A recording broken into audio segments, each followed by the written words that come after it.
Hi everyone, it's Christina. Thanks so much for stopping by on my stop on the Anyway Stamps video blog hub. Today we will be making birthday projects. For my projects I decided to go for the new SVG files that you can get on the anyway-stamps.com. They are available for all the stamp sets, and I wanted to use the lighter than air light bulb. So I cut it out with my silhouette from some white cardstock. I cut 5 of them out, I think, or 6. And then I just used some Memento black ink to stamp on them. And as you can see, it leaves a white border around them. Then I took one of my mini daubers, and yeah, this is my orange dauber and it still had some ink on it. So I decided to put some ink in spots where the light bulbs will be, but there was not enough ink on the dauber, so I used the Distress Ink Dried Marigold and added some more. Sorry, I'm a little bit sick, so my voice is not perfect. Yeah, I added some more ink for the spots that the light bulbs would go in, and then I arranged them to see how it looks. And as you can see, I went in and added some more ink. And then I used a technique that I had never used before for coloring. I just added a strip of color on the border. And as you can see, this is quite a dramatic look, but I think it's quite cool and maybe I will use it again. I just want to try that out, and I have to say I'm not too happy with the entire card at the end of the video, but well, yeah, it was a try. I wanted to experiment. And I have to say the SVG files were perfect. Just my coloring and my concept for the card was maybe not yeah, what I had in mind, or not what I had expected. The result was not what I had expected. So I used some different oranges and yellow colors to color all the light bulbs. And as you can see, I colored the entire heart in the center of that light bulb, and then only one strip at, on the corner of that. Then I used some warm grays for the metal parts of that light bulb. I used the W7, W5 and W3 from the Copics, and I did that to all of them. And then they were finished coloring. I put them onto the card to see which color would go where, because I wanted to have kind of a balance.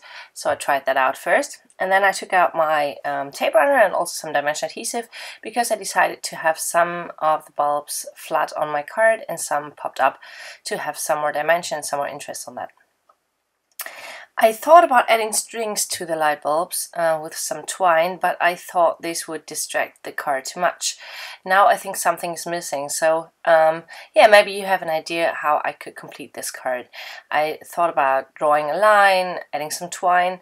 Yeah, maybe you have another idea how to add some strings and not distract the card too much.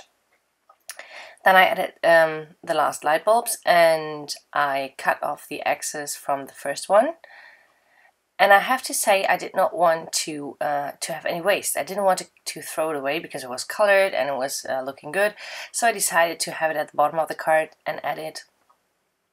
And then I just tried out where it would look nice to have some balance and a nice flow on the card. So I picked that place, added some dried marigold again for the background, and then yeah, attached that down. I used my corner jumper to round all 4 corners, and then I took out the what is it? I'm totally missing my brain now. It's Star of the Show. Yes, it's the Star of the Show stamp set from the Anyway Stamps. And then I cut the sentiment apart. I usually don't do this, but I know I can mount them on my blog just like I want. I can mount them together. So I thought I would go for this just to have it easier. Then I wanted to have the date to shine a little closer to the It's Your, and that was why I had to put the light bulb a little higher, because otherwise I would have stamped right on top of it, and that was not what I wanted. So I moved that a little bit, stamped the sentiment, and I wanted to add some more detail. So I stamped the sentiment "Happy Birthday" in the center of the card. I used the what is it? The Jibber Jabber stamp set. So sorry. Yes, and then I stamped the birthday with black ink and the happy with some light gray ink. It's the Hero Arts soft granite, and I stamped that down, and I think this looks pretty nice. The last finishing touch for the card is some Wink of Stella on all the areas that I colored with the Copics. So always the heart and the corner of the light bulb, and that finished the card for today. I hope you got inspired to try this out, to use the SVG files, because it makes life so much easier and you don't have to care about all the fuzzy cutting if you're not in the mood to. Thanks so much for watching. I hope you liked my card and you give this a try. Don't forget to subscribe to my YouTube channel and to visit my blog. Your next stop will be Dana. I will have a link in the corner of this picture. Thanks so much for watching.